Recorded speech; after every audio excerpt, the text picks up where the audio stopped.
یہ بحران بے تقوائیت کا نتیجہ ہے. میں ابھی دوسرے خطبے میں عرض کروں گا انشاءاللہ کہ کہاں بے تقوائیت انسان نے دکھائی ہے اور کس سطح پر دکھائی ہے، اور اتنا بڑا بحران پیدا کر دیا ہے تمام بشریت کے لیے، تمام انسانیت کے لیے یہ خطرہ ایجاد کر دیا ہے. کہاں بے تقوی لوگ آئے ہیں، اور اس کے ساتھ تعاون کس طرح سے ہوا ہے. وہ جو تعاون ہوا ہے اس بے تقوی نظام کے ساتھ، وہ بھی اس جرم کا ایک حصہ ہے جن لوگوں نے تعاون کیا ہے. اور ظاہر ہے کہ تمام افراد جو آج خطرہ محسوس کر کے اور خطرے سے بچنے کے لیے، خطرے سے محفوظ رہنے کے لیے ہر طرح کی چارہ جوئی کر رہے ہیں اور مفید واقع نہیں ہو رہی، یہ معاون ہے بے تقوی نظام کے قیام پر. اور اس بے تقوی نظام میں یہ ساری چیزیں پیدا ہو گئی ہیں اور ہو سکتی ہیں. آفات، بلائیں، خطرات، اللہ تعالیٰ نے تقوی اسی لیے مقرر کیا ہے کہ آفات ہیں، بلائیں ہیں، خطرات ہیں.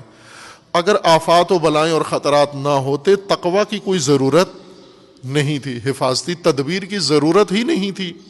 انسان کی زندگی کو اپنے حال پہ چھوڑ دیا جاتا کیونکہ کوئی خطرہ نہیں ہے اس کو درپیش.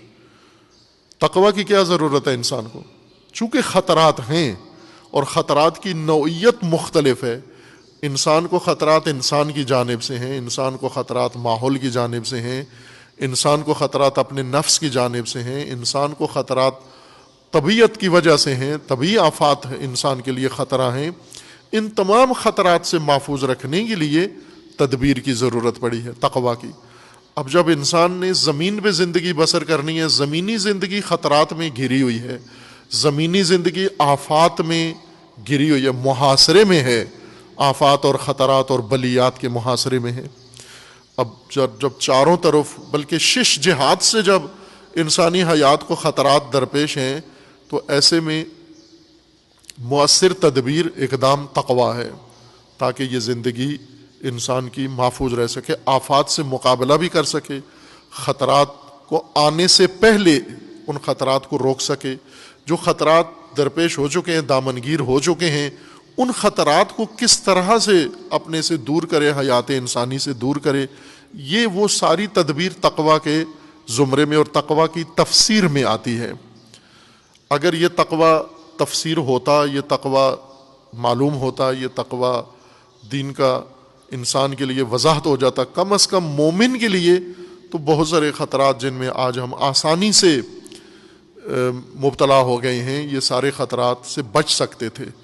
کم از کم ہم مثال اگر میں عرض کروں کہ آپ دیکھیں یہ عمل چائنا میں یہ خطرہ پیدا ہوا، اور اس وقت زمین پر سب سے محفوظ ملک اس خطرے سے چائنا ہے، جہاں پر یہ خطرہ صفر ہو چکا ہے. بس اس کا مطلب ہے رائے حل ہے، اس کا مطلب ہے تدبیر ہے، اس کا مطلب ہے چارہ جوئی ہے، اس کا مطلب ہے کہ اگر ارادہ ہو خطرات سے بچنے کا تو بچا جا سکتا ہے. خطرات آنے سے پہلے اور خطرات آنے کے بعد دونوں صورتوں میں یہ ایک دنیاوی علامت ہے، یوں نہیں کہ یہ میں قرآن کی آیت پیش کی ہے.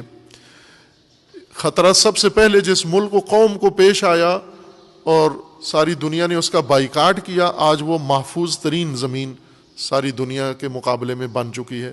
بس ساری دنیا کے سامنے ایک رائے حل تو ہے موجود، لیکن بے تقوی سیاستدان، بے تقوی لوگ، بے تقوی سرمایہ دار یہ ہرگز اس رائے حل کی طرف نہیں آتے، چونکہ بے تقوی بے رحم ہو جاتا ہے.